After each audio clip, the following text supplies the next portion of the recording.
Hello மக்களே, welcome to SP cinephile YouTube channel. நீங்க பார்க்க போறது இன்னைக்கு ஆகா தமிழ் ஓடிடியில் ரிலீஸ் ஆன வல்லமை அப்படிங்கிற தமிழ் படத்தோட ரிவ்யூ தான் பார்க்க போறீங்க. இந்த படத்துல பிரேம்ஜி லீடா நடிச்சிருக்காரு. இந்த படத்தை டைரக்ட் பண்ணவர் கருப்பையா முருகன். இந்த படத்தோட ரிவ்யூக்கு போறதுக்கு முன்னாடி என்னோட சேனல் இப்பதான் ஃபர்ஸ்ட் டைம் பாக்குறீங்கன்னா சப்ஸ்கிரைப் பண்ணி சப்போர்ட் பண்ணுங்க. வாங்க இப்போ மூவிக்குள்ள போலாம். படத்தோட கதையை பொறுத்த வரைக்கும் ஒரு கிராமத்துல இருந்து பிரேம்ஜியும் அவரோட பொண்ணும் பொழப்புக்காக சென்னைக்கு வராங்க. ஒரு வீட்டையும் வாடகைக்கு எடுக்கிறாங்க. ஒரு நாள் அந்த பொண்ணு ஸ்கூல்ல இருந்து வரும்போது யூரின் போன இடத்துல பிளட் வருது அப்படின்னு சொல்லி அவங்க அப்பா பிரேம்ஜி கிட்ட சொல்றாங்க.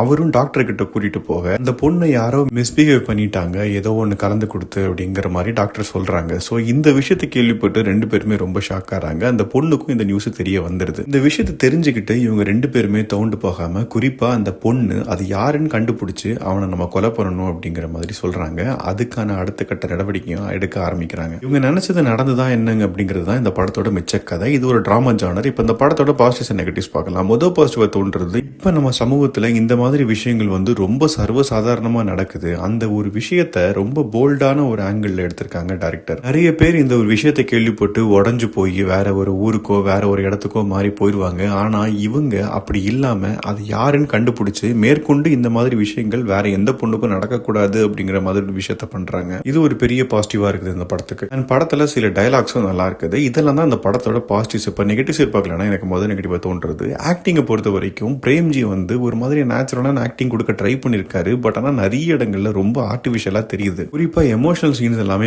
அவரால் ப்ராப்பரா எமோட்டே பண்ண முடியல. ரொம்ப ஸ்ட்ரகிள் பண்ணிருக்காரு. அதே மாதிரி தான் அந்த பொண்ணோட ரியாக்ஷனும் பாத்தீங்கன்னா ஒரு மாதிரி எல்லா எமோஷன்ஸ்லயுமே நியூட்ரலாவே இருக்குது அவங்க ஃபேஸ். அவங்க ஆக்டிங்கும் பெருசா எடுபடல அந்த படத்துல. அதே மாதிரி அந்த ஆள் யாருன்னு கண்டுபிடிக்கிற இடமா இருக்கட்டும், அவங்கள போய் பழி வாங்குற டைமா இருக்கட்டும், எல்லா இடத்துலயுமே ரொம்ப ஒரு ஆர்டிபிஷியலான ஒரு சீன் சீக்வன்ஸை உங்களால பார்க்க முடியும். ஸ்கிரீன் பிளே வித்தியாசமா பண்ணணும் அப்படின்னு சொல்லி பாஸ்ட் பிரசன்ட் அப்படிங்கிற ஒரு மாதிரி கன்ஃபியூஷன்லயே எடுத்துட்டு போய் பாக்குற நம்மளையும் கன்ஃபியூஸ் பண்ணி விட்டுருவாங்க. சில டைலாக்ஸும் டைலாக் டெலிவரி எல்லாம் பாத்தீங்கன்னா ஏதோ மீட்டிங்ல பேசுற மாதிரி இருக்கும். ஒரு மாதிரி பஞ்ச் லைனா ஒரு மாதிரி வித்தியாசமா இருக்கும். உங்களுக்கு நேச்சுரலா நமக்கு கனெக்ட் ஆகிற மாதிரியே இருக்காது. உங்களுக்கும் அப்படிதான் தோணும் படம் பார்க்கும்போது. மொத்தத்தில் இந்த படத்தை பத்தி சொல்லணும் அப்படின்னா, டைரக்டர் ஒரு போல்டான சப்ஜெக்டை எடுத்து அழகா பிரசன்ட் பண்ண ட்ரை பண்ணிருக்காரு. பட் ஆனா அது பெரிய லெவல்ல ஒர்க் அவுட் ஆகல. குறிப்பா இந்த screen play, scene sequence, acting எதுவுமே கை கொடுக்கல இந்த படத்துக்கு. அதனால என்ன பொறுத்த வரைக்கும் இது ஒரு பிலோ ஆவரேஜான மூவி தான். ஆகா தமிழ் ஓடிடியில் அவைலபிளா இருக்குது. இன்கேஸ் நீங்க இந்த படத்தை பாத்தீங்க அப்படின்னா எப்படி இருந்தது அப்படிங்கறத கமெண்ட் செக்ஷன்ல சொல்லுங்க. அடல்ட் கண்டென்ட் அப்படிங்கிற மாதிரி பெருசா இந்த படத்துல எதுவும் கிடையாது. ஆனா பசங்க இந்த படத்தை பார்த்தா டிஸ்டர்ப் ஆவாங்க அப்படிங்கிற மாதிரி உங்களுக்கு நான் சொன்ன கதையில தோணுச்சுது அப்படின்னா நீங்க பார்க்காம அவாய்ட் பண்ணிக்கலாம். அடுத்த ரிவ்யூல சந்திக்கிறேன். பை,